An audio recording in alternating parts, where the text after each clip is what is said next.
የኢቫንደር ሆሊፊልድ እና የታይሰንን የከባድ ሚዛን ቡጢ የሚያስንቅ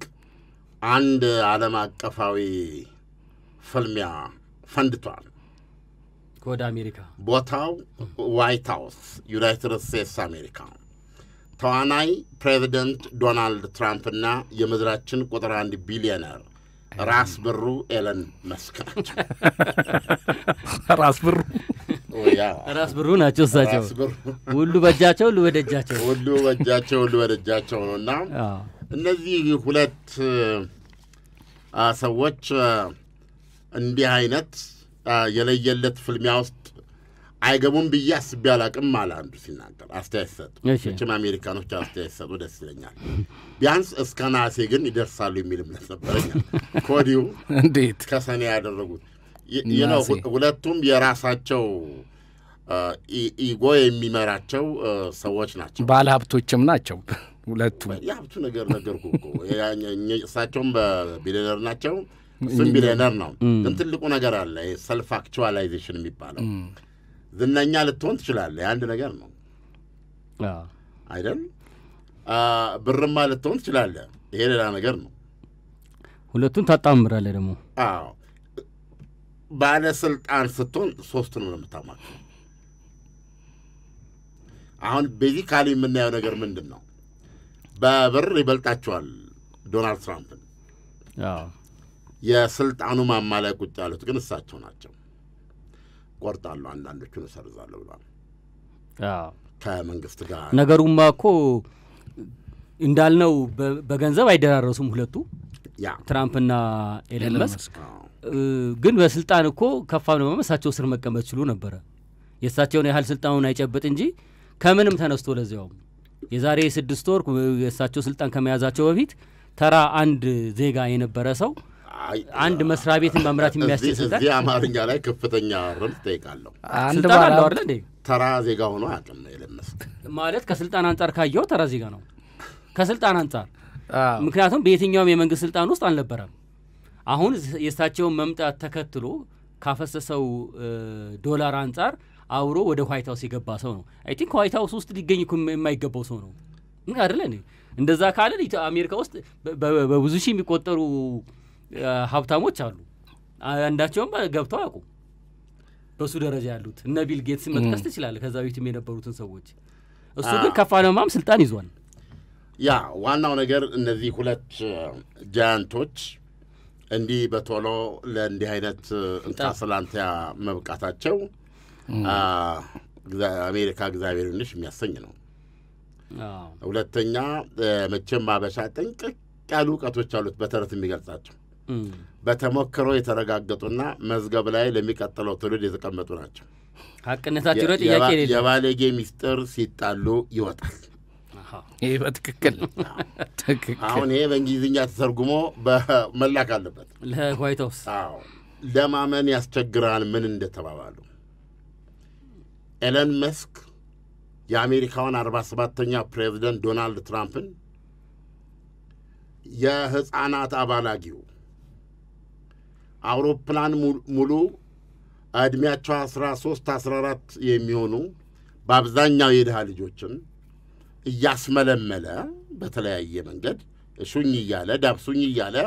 ብዙ ነገር በመስራትና እነዛን ደግሞ በተራቸው እቺን ያህል ብር ይሰጣቸዋል ያለ ጥቂት ዶላር 12000 ዶላር በማድረግ ከትምህርት ቤት ሌሎችን ይዘው እንዲመጡ ያደረገ በዚህ መንገድ በሊስት ይዝና እሱን የመሰሉ ደግሞ ዋልጌ ባለስልጣኖች ዝነኞች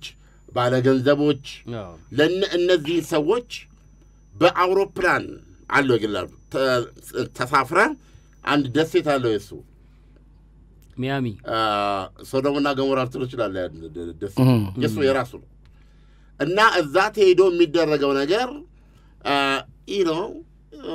ለሰሚ ጥሩ አይደለም ይሄ ሰውዬ የነውሩ ብዛት ያን ያህል ከመሆኑ የተነሳ ነው ምነግርህ ራሱን አንገቱን ንቀርቦ መሞትን የመረጠው ገብቷል ያ ባንክ ያስጨለቀ ብሩን ሁሉ ጥሎ ማለት ነው እንደዚህ ያደረገው ይሄንን የሚያደርጉት እነማን ናቸው የጄፍሪ ኤፒስተን ተሳፋሪዎች መደበኛ ተጋባዦች የገሃነም ደሴት ተዋናዮች ማለት ነው ሲባል ፋይሉ ጥቅ ብሎ ሞልቶላል እዛው የፕሬዝዳንቱ ስም አለ ነው አላልኩም ኤለን መስክ ግን ብሎታል ነው እስካሁን መጀመሪያ ላይ ይወጣ ነበር በሚዲያም እኮ ሰጥተውናል ስናየው አንዳንዱን አናቃቸው በኋላ ግን ብዙ የሚወጣ አለ ጠብቁ ተባለ ይሄው እስካሁን እየጠበቁ እና ምንድነው የተፈጠረው እንደዚህ አይነት ነው አንዷ ማናችሁ የዚህ እንግሊዝ ሩል ነው ምናምን ነገር ናቸው አሁንም አሉ አስተባብለው በፍርድ ቤት ሳይመሰረትባቸው አሉ ለሳቸው የቀረበች ማለት ነው ልጅ እንደዚሁ ያለ እድሜዋ ማለት ነው እና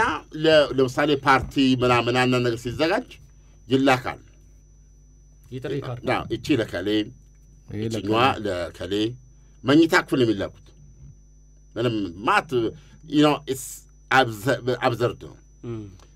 አሁን እኛው ያው መቼም ታውቃለህ እኔ አይቻትም አላውቅም ይመሰከረችባቸው አውስትራሊያዊት ነች አይቻትም አላውቅም ሰምቼም አላውቅም እንደዚህ አይነት ሴት ብለው በጀርባ ግን ሄደው ለምን ዝም አትይም ብለው ረብጣ እንጂ ሃዩ $1 ሚሊዮን ሰጥቷታል ያን እንግዲህ ብዙ ብር ነው ዝም ብለህ ብሩን ስታስብ ኦፍ ኮርስ ልጅቷ ግን በዛ ውስጥ ያለፈችበት ነገር የፈጠረባትን ትራውማ መቋቋም ስላልቻለች የዛሬ 15 ቀን ገደማ ነው ራሷን አያ ጄፍሪ ኤፒስቴን እዛ ሊስት ውስጥ ዶናልድ ትራምፕ አሉበት ዝርዝሩ እንዳይወጣ የተደረገው እሳቸው ስላሉ ነው በተጸነ እሳቸው በምርጫው ጊዜ ደግሞ ማንኔ ባትነዋል አሉ ስልጣን ላይ እንደት ባትነዋል አሉ ከዛ የፍትህ ሚኒስትራቸውን ልቀቃሉ የለቀቁት ከዚህ በፊት ቀርቦ ወጣው ነው የለቀቁት የተለቀቀው ድጋሚ ገፋ ደስ የሚል ስተት ከዛ በኋላ ፍትህ ሚኒስትሩ ማስተካከያ አድርጎ እነዛን የቀሩ ስሞች አልገለጸም እዛ ስም ውስጥ የገሃነም ደሴት ጎብኚዎች ውስጥ እስማቸዋል ይሄን ብሎ የተናገረው ቡም እኔ ያለው ራሱ ያው ፈነዳውታል እና ናይስ ዴይ ዲጄቲ አላቸው ዶናልድ ጆን ትራምፕ ማለት ተመልከት እንግዲህ እንዴት ነው እየሰማችሁኝ ያላችሁ በጣም አሁን ዋናው ትልቁ ነገር የሁለቱ ጠብ እውነትም የማይመስል 6 ወር መዝለቅ ያልቻለ ከስልጣናቸው በኋላ ማለት ነው እና ሆን ተብሎ የተዘጋጀ ማርጎ የወሰዱ ሰዎች አሉ የፖለቲካ ቲያትር ምክንያቱም አሁን እሱ ይሄን ነገር ሲያወጣ እኮ ኤለን መስክ እኮ እሱም ከተጠያቂነት አይደለም እኮ አብሮ እዛ ሲጨፍር የነበረ ሰው ነው አይደል እንዴ ኖ ኤለን መስክ በዚህ አይታማል እዛ ጉዳይ ውስጥ የለም ቦታ ላይ መቼም አይደለም ይሄ በፊት የሚያደርጉት እኮ ነው ጄፍሪ እኮ ነው ኤለን መስክ በዚህ አይታማም ኤለን መስክ በጣም ጂኒየስ የሆነ ሰው ነው እንትን ሰው ነው በዚህ ደረጃ ኤሊየን ነው ይሄ ጉዳይ ታዲያ በጣም ራሱን እንትን ስላለው ነው ይሄን ነገር ከሳቸው ጋር ለውጣላ ይሄ ቦምብ ነው ነገር ግን ዶናልድ ትራምፕ ጋር ምንም ነገር አይሰራም ወዳጅ ምንም ነገር አይሰራም ግራ በመጀመሪያ ደረጃ ዶናልድ ትራምፕ አፍሮም እንዴት አድርጌ ነገር የሚደነግጡት ነገር የላችሁም ነገሮችን አንድ የሚያደርጉበት ነገር እኔ መጠናት ያለበት ነገር ነው በሁለተኛ ደረጃ ደግሞ በዛው መጠን ደገ እኔ እንጃ ብዙ ነገር ስለ ዶናልድ ትራምፕ ያልተባለ ነገር አለ እንዴ ክሱስ አሁን ለምሳሌ ወደ ስልጣን ከመምጣታቸው በፊት እኮ ከ100 በላይ ክስ ነበር አይደል እንዴ ሁሉም ድሮፕ ተደረጉ የአሜሪካ ፕሬዝዳንት መሆን የቻሉ ሰው ናቸው አሲስ በማህበረሰብ ልቦና ውስጥ ሊጥል ይገባል የፍርድ ቤቱን ቶ ስላላቸው አሁን ስቶርሚ ሻዶ ማነው ስማ ስቶርም ሻዶ ከሚሳኤሉ ጋር ተመሳሰለብኝ ያው ሚሳኤል ማለት ስቶርም ማለት ያቺ በኒውዮርክ ከሰሰቻቸው ስቶርሚ ነው ስሟ ማዕበሊት ትላት ያኔ ብቅ በላ ይከሰሰቻቸው መቼም እሷ ደግሞ ቆማ እኔ ነገር አልፈጥኩም እንዴ ልንገሮት እንደዚህ ቦታ ላይ እንደዚህ ስፍራ ብላ በተለያዩ ሾው ላይ ለምሳሌ ማስረጃ ይሄ ነገር እንዲለው እያለች የምታስረዳው ገብተዋል ያንን ሁሉ ማዕበል አልፈው ዋይት ሃውስ ገብተዋል አሁን ኤለን መስክ ምንድን ነው የጎ የተነካው ብትል ወይኔ ያለ $290 ሚሊዮን ነው ያወጣው እሳቸውን ለመደገፍ ዋይት ሃውስ ለማስገባት እኔ ባልኖር ኖሮ አለ አታሸንፈ ነበር አለች። ይሄን ያለ ሰው ደግሞ ዶናልድ ትራምፕ ፊት ሊቆም አይችልም። ሌላ ምንም ልትላቸው ትችላለህ። በምርጫ ጉዳይ እሳቸውና ጋዳፊ አንድ ናቸው። ጋዳፊ ትዝ ይልሃል ያሉት ህዝቡ ይወደኛል ነው ካሉ ህዝቡ ይወደኛል የዛው ጦርነት መሀል ህዝቡ በጣም ይወደኛል ያሉት አያችሁ ወጣውን ለኔ ብሎ ነው እኮ ለኔ ብሎ ነው ዶናልድ ትራምፕን በተወሰነ መልኩ እንደዚህ አይነት ሀሳብ አላቸው። ኤኒዌይ የነዚህ የሁለት ሰዎች ግጭት እዚህ ላይ ሲደርስ እሳቸው ምን አሉ? ብዙ ኮንትራቶች አሉ። እሱ አንደኛውና ትልቁ ከመንግስት ይወሰደው ያ ድጎማ ነው እኮ ያ ድጎማ ነው። ቴስላ ላይ ራሱ የነበረው ድጎማ ስለተነሳ ቴስላ ላይ እኮ የፖሊሲ ድጎማ እኮ ነው። ገብተዋል። የኤሌክትሪክ መኪናዎችን በብዛት ሊያረጋው የጆ ባይደን አስተዳደር ይሄ ምንድነው ታዳሽ ኃይል የምትለውን ነገር የምድር ይባል የፓሪሱ ስምምነት የአየር ንብረት ለውጥ ዋቴቨር የዛ አካል ነች አሜሪካ። በሳቸው ጊዜ አሜሪካ ተመለሰች ያሉት እኮ በዚህ ትራምፕ እንደገቡ መጀመሪያ የወሰዱት እርምጃ ከዚህ ስምምነት መውጣት ድጋሚ እንደገና አይደል? ጆ ባይደን ደግሞ እንደመጡ ገቡዛ ስለገቡ አሁን የነፋስ ኃይል ፀሐይ የኤሌክትሪክ መኪና ጭስ ይሄንን ፔትሮሊየም የምትለው ደግሞ በሂደት የማስወገድ ነው። ስለዚህ የኤሌክትሪክ መኪናዎችን ይበልጥ መፈብረክ ይበልጥ መፈጠር ለማበረታታት ያው በከፍተኛ መጠን ያለው ገንዘብ ነው በተለያየ መንገድ ተደምሮ በገንዘብ ስለውጠው ማለት ነው። አሁን ዶናልድ ትራምፕ መጡ እና እነዚህ ምንድነው ይሄ እንትን ኦዞን ተሸንቁሯል። ይሄ ምንድነው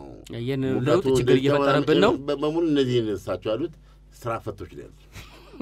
ስራ ፈቶ ነገር የለም። ስራ ፈቶ ነው ከሳይንስ ጋር አገናኙት።